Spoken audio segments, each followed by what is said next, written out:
Sekolah Dasar Negeri Candisari merupakan sekolah dasar yang terletak di Jalan Pucang Grapat, Desa Candisari, Kecamatan Secang, Kabupaten Magelang.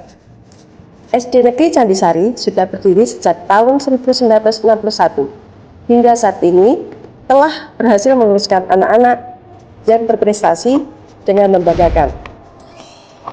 SDN Candisari telah menerapkan kurikulum merdeka dari tahun pelajaran 2022-2023 dan menerapkan proyek penguatan profil pelajar Pancasila, yaitu gaya hidup berkelanjutan dengan masing-masing fase memiliki topik, yaitu fase A, cerdik mengelola sampah. Fase B, kurangi sampah, sayangi bumiku. Fase C, berani, bersih, rapi, asri, dan indah. Untuk mendukung proses belajar mengajar, SD Negeri Candisari dilengkapi dengan layanan fasilitas baik untuk peserta didik maupun dewan guru. Fasilitas yang tersedia antara lain ruang guru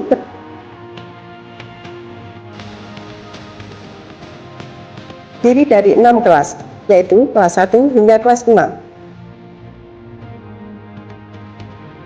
2 perpustakaan, 3 musola,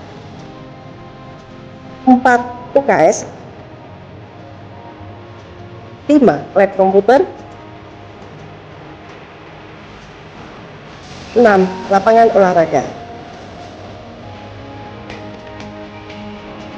SD Negeri Candisari juga mempunyai program harian, diantaranya SETIK atau Senin Tertib Upacara, SEKA atau Selasa Karakter, RASIK atau Rabu Bergizi dan Kesehatan, Kamus atau Kamis Fansbil, Jiwa atau Jumat Iman dan Takwa, Samber atau Sabtu Senam dan Kebersihan. Dalam menyalurkan minat dan bakat, SD Negeri Candisari memfasilitasi melalui kegiatan ekstrakurikuler, diantaranya tari, rebana, pramuka, dan komputer. Melalui ekstrakurikuler ini, diharapkan peserta didik dapat memiliki ruang untuk mengembangkan diri guna meraih prestasi.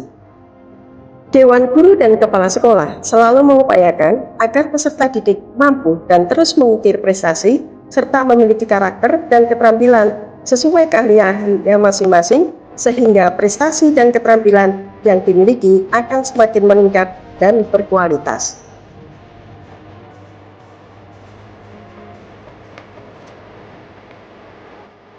Penguatan proyek profil belajar Pancasila di SD Negeri Candisari dengan tema kewirausahaan. Dengan tema ini, kami berusaha untuk mencetak generasi wirausaha milenial. Tahapan proyek pada SD Negeri Candisari yang pertama yaitu tahap pengenalan. Yang kedua, tahap kontekstual.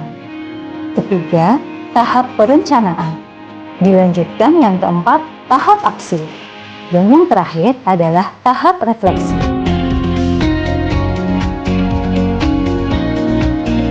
Pada kegiatan pertama, kami mengenal karakter wirausaha dan produk-produk kerajinan. Untuk kelas rendah, siswa diperlihatkan oleh gurunya, yaitu video-video tentang berbagai produk-produk kerajinan. Sedangkan pada kelas tinggi, siswa diajak untuk melihat kegiatan-kegiatan pameran produk kerajinan yang ada di lingkungan sekitar atau festival-festival di suatu acara. Pada kegiatan kedua, dengan menggali potensi diri siswa dan menumbuhkan sikap wirausaha. Pada kelas rendah, siswa diberikan tugas untuk mewarnai gambar-gambar produk kerajinan atau bisa juga mewarnai gambar foto.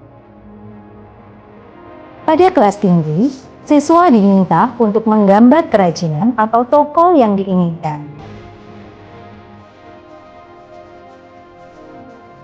Kegiatan ketiga dengan kearifan lokal yang ada di sekitar sekolah.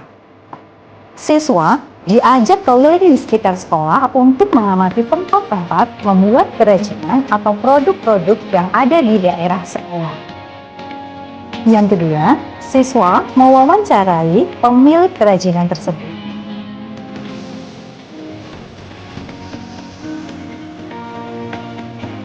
Pada kegiatan keempat, digali dan dikembangkan ide dari siswa. Siswa diberikan tugas untuk membawa kerajinan yang dimiliki di rumah. Kemudian, siswa diminta untuk menceritakan di dalam kelas tentang kerajinan tersebut, serta menjelaskan ketertarikan terhadap kerajinan yang dibawa. Pada kegiatan kelima, adanya kolaborasi dan kerjasama atau outbound. Siswa diberikan tugas untuk bertanya kepada orang di daerahnya yang membuat produk kerajinan. Selain itu, siswa diajak oleh guru untuk mengunjungi berbagai festival pameran produk. Pada kegiatan outbound tersebut, guru di setiap sela-sela pembelajaran memberikan ice breaking atau permainan. Pada kegiatan keenam, siswa mempersiapkan proses produksi.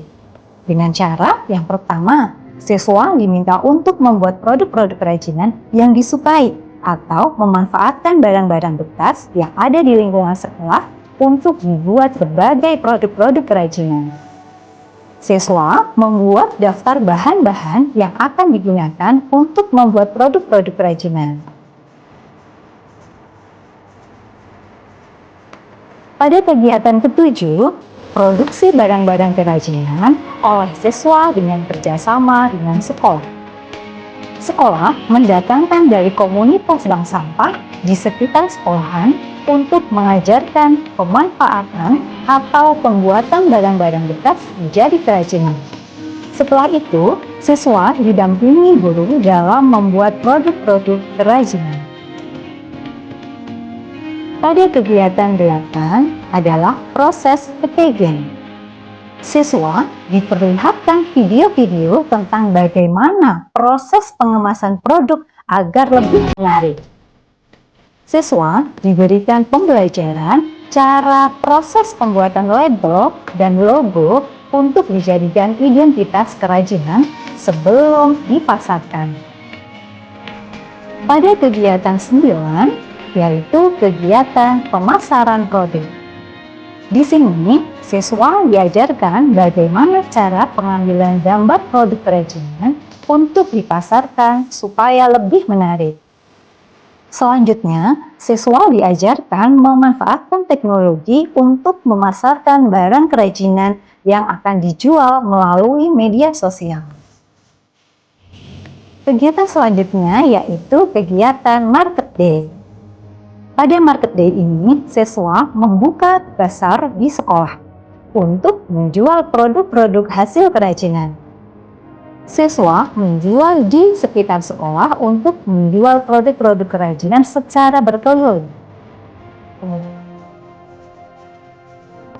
Kemudian pada akhir kegiatan yaitu kegiatan refleksi, siswa diminta untuk menceritakan pengalaman belajar mulai dari awal hingga akhir.